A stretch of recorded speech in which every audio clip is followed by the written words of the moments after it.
नमस्कार, आप देख रहे हैं न्यूज 18 राजस्थान। आपके साथ मैं हूं अभिषेक। बुलेटिन में सबसे पहले बात एसीबी के मिशन एंटी करप्शन की। भीलवाड़ा में एसीबी ने एक बड़ी कार्रवाई की है। यह बड़ी खबर इस वक्त की आपको बता दें।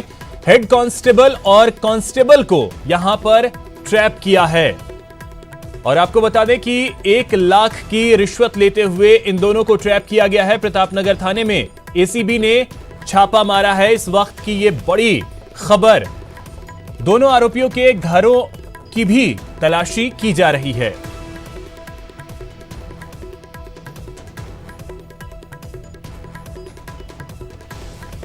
तो प्रमोद हमारे सहयोगी हमारे साथ जुड़ गए हैं इस पर और अधिक जानकारी देने के लिए। प्रमोद, कैसे ये एसीबी को कामयाबी मिली और इस वक्त क्या कुछ चल रहा है? अभिषेक, भ्रष्टाचार निरोधक ब्यूरो भीलवाड़ा जो सेकंड यूनिट है, इसके एडिशनल एसपी ब्रजराज सिंह, इन्होंने जो बताया, प्रेस नोट जारी किया है। इन्होंने बताया कि मालपुरा डिग्गी के रहने वाले नवीन कांक है, उन्होंने एसीबी में एक शिकायत दर्ज कराई थी कि इनके एक मित्र हैं, उनकी एक चिटफंड कंपनी के मामले में माफ कीजिएगा, उसमें थोड़ी रियायत देने के मामले में जो प्रतापनगर थानाधिकारी के नाम पर ओम प्रकाश, एक कांस्टेबल और सही राम जो हेड कांस्टेबल है, उन्होंने सत्यापन के दौरान 2 लाख रुपए की रिश्वत ले ली थी। आज एक प्राइवेट होटल में, रेडियंस होटल में 1 लाख रुपए की रिश्वत लेते हुए इन दोनों को रंगे हाथ गिरफ्तार किया है। इन दोनों से फोन कराया गया था एसएचओ को, पर वो क्योंकि डीजी की मीटिंग में थे, इसलिए उनका फोन नो रिप्लाई हुआ है। तो जो एसीबी है ये जांच कर रही है थानाधिकारी का इस मामले में कितनी लिप्तता। बाकी इन दोनों को गिरफ्तार कर लिया गया। जो बाकी एंटी करप्शन ब्यूरो के दूसरे एडिशनल एसपी सौभाग्य सिंह इन दोनों के घरों की तलाशी ले रहे हैं, उनकी जांच कर रहे हैं। चलिए, बहुत बहुत शुक्रिया आपका प्रमोद इन तमाम जानकारियों के लिए। तो ये बड़ी खबर इस वक्त की, एसीबी ने एक बड़ी कार्रवाई को अंजाम भीलवाड़ा में दिया है।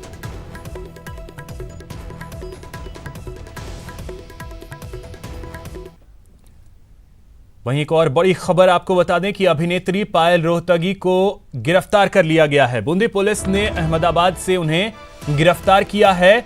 बूंदी में उनके खिलाफ एक केस दर्ज किया गया। दरअसल उन्होंने सोशल मीडिया पर नेहरू को लेकर एक विवादित पोस्ट किया था, जिसके बाद बूंदी में यह मामला दर्ज करवाया गया और अब बूंदी पुलिस ने कार्रवाई करते हुए पायल रोहतगी को गिरफ्तार कर लिया है।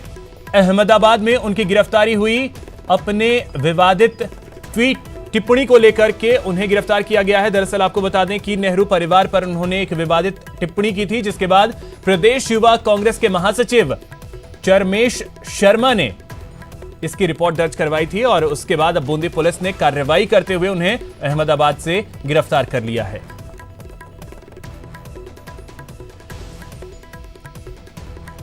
तो ये बड़ी खबर इस वक्त की आपको बता दें कि पायल रोहतगी को गिरफ्तार कर लिया गया है। दरअसल कुछ दिनों पहले सोशल मीडिया पर उन्होंने एक पोस्ट किया था और उस पोस्ट में नेहरू परिवार को लेकर टिप्पणी की गई थी, जिसके बाद एक मामला दर्ज करवाया गया उनके खिलाफ और आपको बता दें कि बूंदी पुलिस ने उन्हें गिरफ्तार किया। चैन सिंह हमारे सहयोगी इस वक्त हमारे साथ जुड़ गए। चैन सिंह, गिरफ्तारी हो गई है पायल रोहतगी की, कब तक उन्हें बूंदी लाया जाएगा, क्या कुछ जानकारियां हैं इस वक्त? जैसे कि जब फिल्म अभिनेत्री पायल रोहतगी पुलिस द्वारा हिरासत में लेने के संबंध में पुलिस अधीक्षक ममता गुप्ता द्वारा भी प्रेस से वार्ता की गई है। उनका कहना है कि जो पायल रोहतगी को उनके द्वारा राउंड अप कर लिया गया है और देर रात तक वो बूंदी पहुंचने की संभावना है, जिसके बाद उनसे गहनता से पूछताछ की जाएगी और जिसके बाद उनको न्यायालय में पेश किया जाएगा। जी चलिए, बहुत बहुत शुक्रिया आपका इन तमाम जानकारियों के लिए। तो न्यायालय में पायल रोहतगी को अब पेश करने की तैयारी है और एक विवादित टिप्पणी को लेकर उन्हें हिरासत में लिया गया और अब गिरफ्तार कर लिया गया है।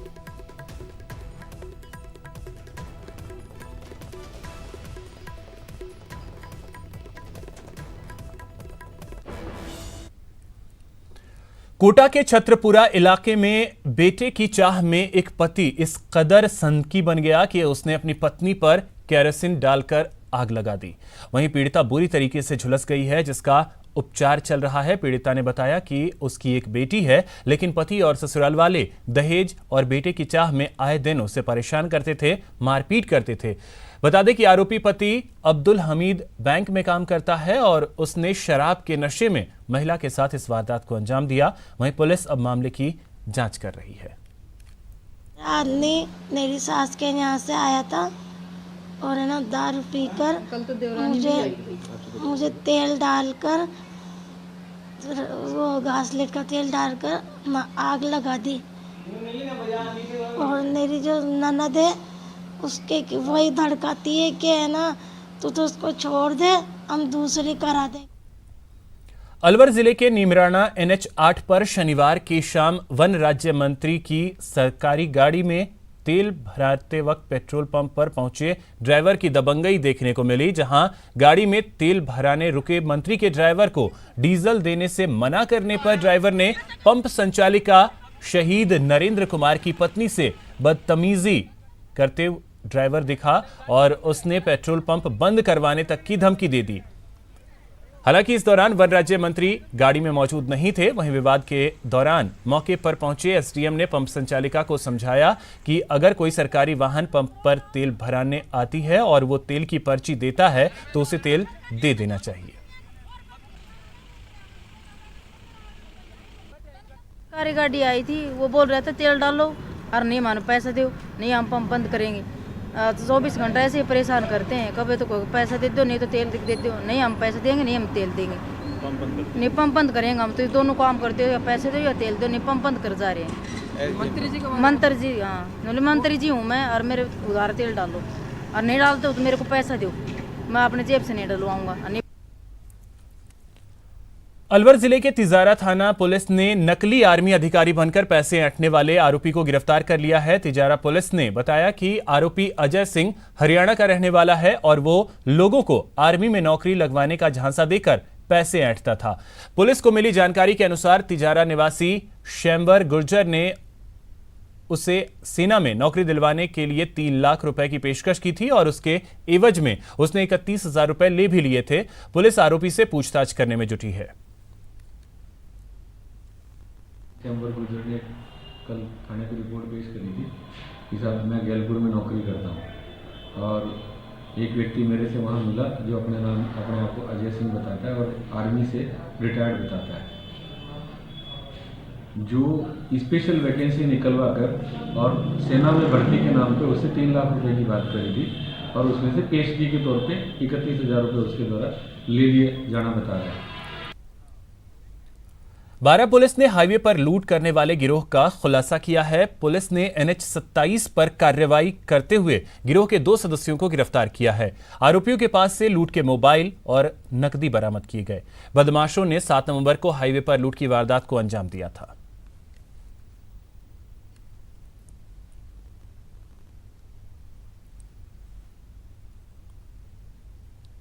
दिनांक 7/11/2019 को पलायथा गांव के पास स्थित हाईवे पर बाग के पास एक जगदीश फरियादी के साथ अज्ञात व्यक्तियों द्वारा मारपीट कर उसकी मोटरसाइकिल, मोबाइल व उसके 1400 रुपये छीन कर ले गए थे। राजधानी जयपुर में हुई फायरिंग की वारदात के मामले में पुलिस के हाथ अभी भी खाली हैं। दरअसल देर रात व्यापारी पर फायरिंग कर 2 लाख रुपए लूट की वारदात को अंजाम दिया गया। मामले में पुलिस लगातार धरपकड़ के लिए छापेमारी कर रही है, लेकिन पुलिस के हाथ अभी भी खाली हैं।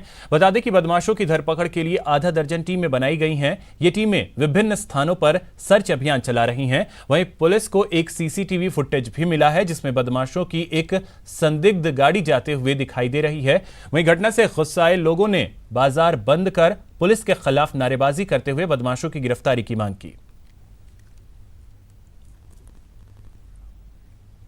अलवर जिले के सरिस्का बाघ अभ्यारण्य क्षेत्र में सरिस्का अधिकारियों और ग्रामीणों के बीच का विवाद थमने का नाम नहीं ले रहा है।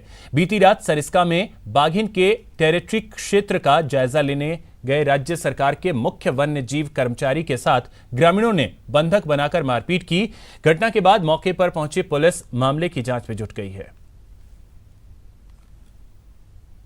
2019 को उच्च अधिकारियों से सूचना मिली थी कि देवरिया वन नाका तनरामपुर पे वन अधिकारियों के साथ स्थानीय ग्रामीणों द्वारा हमला करने की बात सामने आई थी, जिस पर थाना अधिकारी महोदय मौके पर मैं जाब्ते के पहुंचे और वहां श्रीमान एसडीएम साहब और अन्य प्रशासनिक अधिकारी भी मौके पर पहुंचे थे। जोधपुर में गजेंद्र सिंह शेखावत का जोरदार स्वागत किया गया। केंद्रीय जल शक्ति मंत्री का स्वागत पाक हिंदू विस्थापितों ने जोशो खरोश से किया और नागरिकता कानून लागू होने पर खुशी जाहिर की और बैंड बाजों की धुन पर जमकर डांस भी किया। हिंदू विस्थापितों ने पीएम मोदी का आभार भी जताया। केंद्रीय मंत्री ने रेलवे स्टेशन से खुली जीप में सवार होकर रोड शो भी किया। इस दौरान शेखावत ने पीएम मोदी और गृह मंत्री अमित शाह का धन्यवाद जताया। और बांग्लादेश, इन तीनों देशों से आए हुए ऐसे विस्थापित जो हिंदू, बौद्ध, जैन, सिख, ईसाई, पारसी इन समाजों से हैं और जो वहाँ पीड़ित, शोषित, प्रताड़ित हैं, जो अपनी महिलाओं की, अपनी बेटियों की इज्जत बचाने के और अपने धर्म को बचाने के उद्देश्य से जो भारत में आए, वर्षों से भारत में रह रहे थे, ऐसे नागरिकों को, ऐसे लोगों को भारत की नागरिकता मिले, ये निश्चित ही हमारी पार्टी का विचारधारा का हिस्सा था। जयपुर में आरसीए की एजीएम हुई। अध्यक्ष वैभव गहलोत के नेतृत्व में यह बैठक हुई, जहां पर जिला संघों के पदाधिकारी भी मौजूद रहे और खेल की विकास प्राथमिकता रहेगी, यह कहना है वैभव गहलोत का। और उन्होंने कहा है कि प्रदेश में स्टेडियमों का निर्माण कराया जाएगा, साथ ही साथ जोधपुर, नागौर के स्टेडियम का विकास भी किया जाएगा, यह कहना है आरसीए के अध्यक्ष वैभव गहलोत का। और आज एजीएम हुआ, जहां पर खेल को किस तरीके से आगे ले जाना है, इन तमाम बिंदुओं पर यहां चर्चा हुई।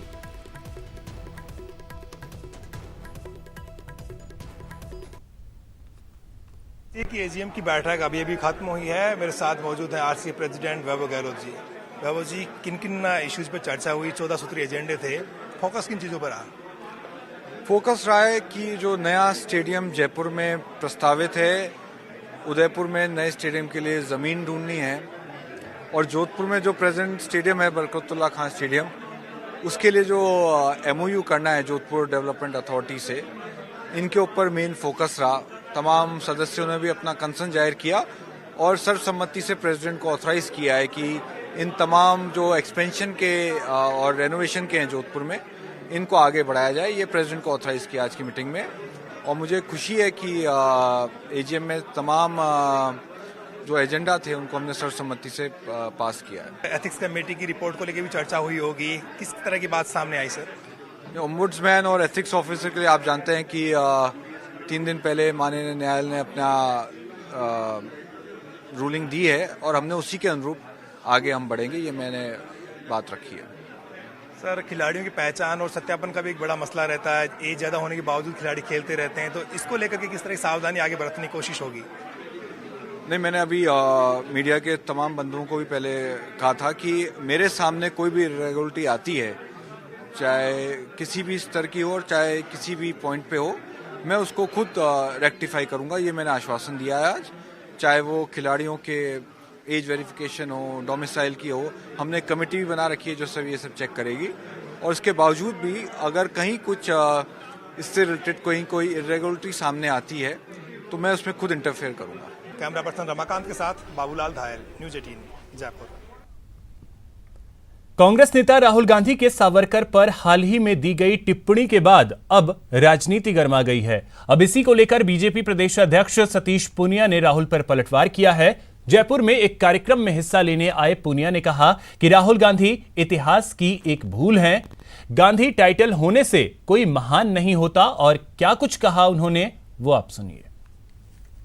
ठीक है, सावरकर का नाम यदि राहुल गांधी के साथ जुड़ता है तो सावरकर जी का अपमान होता है और गांधी टाइटल से कोई महान नहीं हो सकता।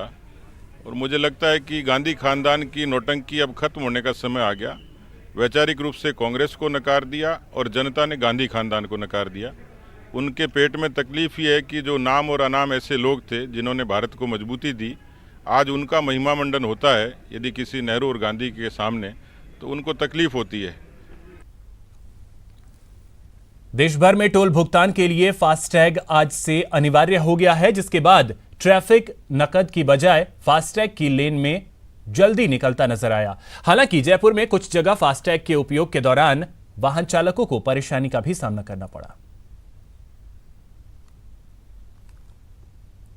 देश भर के साथ जयपुर में भी फास्टैग की शुरुआत टोल प्लाजा पर हो चुकी है, लेकिन कई जगह पर इसके लेकर दिक्कतें भी सामने आ रही है। जयपुर के ठिकरिया टोल प्लाजा जो कि अजमेर रोड पर अभी हम वहां मौजूद है और आप देख सकते हैं ये जो ट्रक है ये यहाँ पर फास्टैग की लेन में मौजूद है, लेकिन काफी दिक्कतों का सामना यहाँ पर इस लेन में आने वाले लोगों को, जो वाहन है उनको करना पड़ रहा है, ड्राइवर्स को करना पड़ रहा है। आप देख सकते हैं कि अब जो ड्राइवर है वो वहां पर मौजूद है, लेकिन इतनी देर में जो फास्टैग है वो यहाँ पर चालू हो जाना चाहिए था, लेकिन उसके बावजूद जो फास्टैग से जो वाहन है वो यहाँ पर निकल नहीं पा रहे हैं और कई दिक्कतों का सामना कुछ लेन में भी लोगों को यहाँ पर करना पड़ रहा है।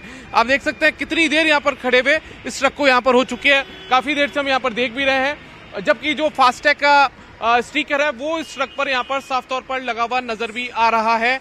ऊपर की तरफ आप देख सकते हैं। मैं कोशिश करूंगा कि ये जो चालक है इससे बात करने की यहाँ पर कि क्या दिक्कत यहाँ पर उसे आ रही है। फास्टैग काम कर रहा है क्या आपका? फास्टैग बैलेंस 90,000 बैलेंस पड़ा फास्टैग में और ये ब्लैक लिस्ट में डाला, बाकी पीछे टोल कटता है। दिल्ली से यहाँ गया मैं और यहाँ प्रॉब्लम आ रही है। हाँ यहाँ दिक्कत आ रही है, बाकी पीछे सारे टोल कट रहे हैं और बैलेंस भी है इसमें। वहाँ से ओनर ने बोल के भेजा 1 लाख इसमें बैलेंस है, हमारे को पैसे दे के भेजे नहीं इसमें। ये बोल रहे ब्लैक लिस्ट है, हाँ पैसा नहीं है और पैसा इसमें है। कैमरा पर्सन देवेंद्र सैनी के साथ दीपक व्यास, न्यूज 18 राजस्थान, जयपुर। आज रात 9:30 बजे हस्ताक्षर में देखिए कवित्री वीणा शर्मा सागर से खास बात। राष्ट्रभक्ति की कविताएं और क्रांतिकारी गजलों के जरिए वो कई कवि सम्मेलनों में अपनी धूम मचा चुकी है।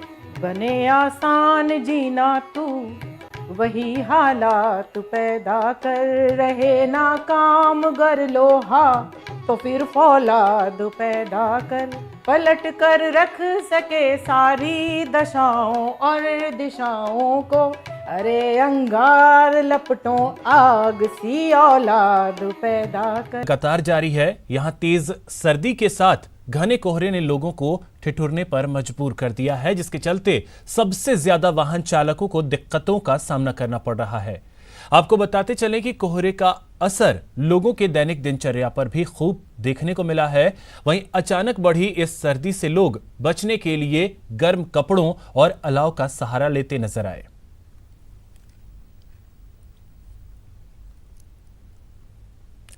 तो खबर रतनगढ़ से जहां आज दिन की शुरुआत घने कोहरे के साथ हुई, जिसके चलते सबसे ज्यादा वाहन चालकों को दिक्कत का सामना करना पड़ा। आपको बताते चलें कि कोहरे का असर लोगों के दैनिक दिनचर्या पर भी देखने को मिल रहा है।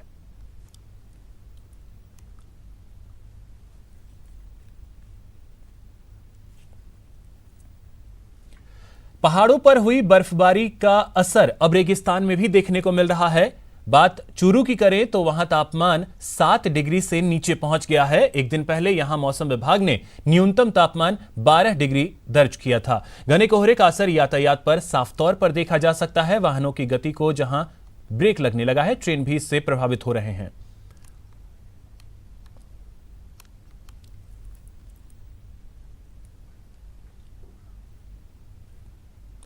बीकानेर में गंदगी का आलम लगातार बढ़ता ही जा रहा है। वहीं बारिश के कारण भी नालियों और सड़कों पर काफी कचरा देखने को मिल रहा है। महापौर सुशीला कंवर राजपुरोहित आज खुद पार्षदों के साथ शहर की गंदगी को साफ करने में जुट गईं।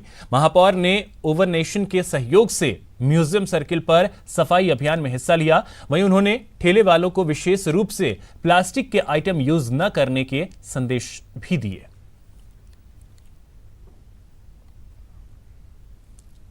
ब्रिटेन में कंजर्वेटिव पार्टी की ऐतिहासिक और शानदार जीत से ब्रिटिश प्रधानमंत्री बोरिस जॉनसन सहित कंजर्वेटिव पार्टी के नेता तो गदगद हैं ही, वहीं कंजर्वेटिव पार्टी की जीत में अहम भूमिका निभाने वाले ब्रिटिश भारतीय भी फूले नहीं समा रहे हैं। Johnson, Alexander Boris Bethel, commonly known as Boris Johnson, the Conservative Party candidate, 25,000.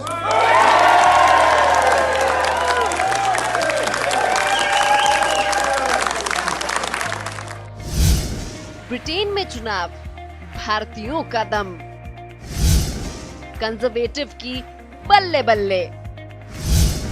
पाक परस्त लेबर हुआ बेदम। जीत का जश्न।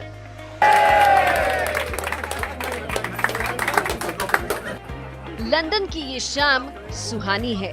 इसमें जीत की रवानी है। महफिल सज गई है। कॉकटेल पार्टी परवान चढ़ रही है। ये जश्न है ब्रिटेन के चुनाव में कंजर्वेटिव पार्टी की ऐतिहासिक जीत का। ये जश्न है पाक परस्त लेबर पार्टी के पस्त होने का। इस पार्टी का आयोजन किया है नागौर जिले के मोरा मेड़ता से जाकर लंदन में प्रोफेसर के रूप में सेवा देने वाले हरेंद्र सिंह जोधा ने। तो ये एक ऐसी घड़ी थी कि ये चुनाव जीत पाएंगे या नहीं, क्योंकि सारी अपोजिशन पार्टी उनको हराने में चली थी। लेकिन राजस्थानियों को बॉब ब्लैकमैन बहुत पसंद है। उन्होंने न्योता स्वीकार किया है, राजस्थान आने का वायदा भी किया। तो राजस्थानियों ने एक बहुत अच्छा बेहतरीन किरदार अदा किया है। हैरो ईस्ट से चौथी बार सांसद बने बॉब ब्लैकमैन इस चुनाव में भारतीयों के सहयोग से इस कदर अभिभूत हैं कि पूरे समय पार्टी में डटे रहे। उन्होंने राजस्थान आने और भारत के साथ रिश्तों को और प्रगाढ़ बनाने की योजना भी साफ कर दी। बॉब भारतीयों के भरपूर सहयोग के बूते इस बार 8000 वोटों से जीते हैं, जबकि पिछले चुनाव में वो 1700 वोटों से जीत पाए थे। ब्रिटेन के वरिष्ठ सांसदों में से एक बॉब को मंत्री बनाने की पुरजोर मांग राजस्थानी समाज से उठ रही है। And I'm looking forward to visiting Rajasthan in the new year and cementing those friendships that we've developed over the past few weeks. अब तक भारतीय मूल के ब्रिटिश मतदाता विचारधारा के आधार पर अलग-अलग दलों का समर्थन करते रहे हैं। ये पहला मौका है जब कश्मीर के मुद्दे पर लेबर पार्टी के रुझान से नाराज भारतीय मतदाताओं ने लेबर को सबक सिखाने और कंजर्वेटिव पार्टी को जिताने का फैसला किया और उसमें शानदार कामयाबी हासिल कर पूरे ब्रिटेन की राजनीति में छा गए। भारतीयों को लामबंद करने में आगे रहे ब्रिटेन में ओवरसीज फ्रेंड्स ऑफ बीजेपी के अध्यक्ष कुलदीप सिंह शेखावत इसे भविष्य के लिहाज से बड़ी कामयाबी मान रहे हैं। सीकर जिले के पृथ्वीपुरा श्री माधोपुर में जन्मे शेखावत इस कामयाबी के लिए सभी ब्रिटिश भारतीयों की एकजुटता को श्रेय दे रहे हैं। इस चुनाव में भारतीय सक्रिय हुए, इसके कई कारण हैं। भारतीयों की पहले इंग्लैंड में आवाज ही नहीं थी, लेकिन जो कुछ पिछले 15 अगस्त या सितंबर में दिवाली के वक्त हुआ, उससे एक चीज निश्चित हो गई कि हमें भारतीयों की मानसिकता का बदलाव चाहिए था इस ग्रुप में। तो हमने थोड़ा सा काम किया, पूरी भारतीय कम्युनिटी साथ जुड़ी। उन्होंने एक साथ ये निर्णय लिए कि इस बार के चुनाव में हम कुछ कर दिखाएंगे, हम ये दिखाएंगे कि भारतीय क्या होता है और भारतीय किस तरह से काम करता है। एक हमारी आखिरी गुजारिश बोरिस जॉनसन से ये भी है कि वो उन्हें कैबिनेट में शामिल करें, ताकि जो 4 बार विजेता ये रह चुके हैं उस पूरी कम्युनिटी को एक वॉइस मिले at the stage of parliament in UK. Conservative party की इस जीत के बाद ब्रिटिश नागरिक जहां ब्रेक्जिट के फैसले पर जल्द अमल की उम्मीदें संजोए हैं, वहीं ब्रिटिश भारतीयों को बोरिस जॉनसन के सत्ता में बने रहने के बाद भारत और ब्रिटेन के रिश्तों में और गर्माहट की उम्मीद है। Bureau report, news 18।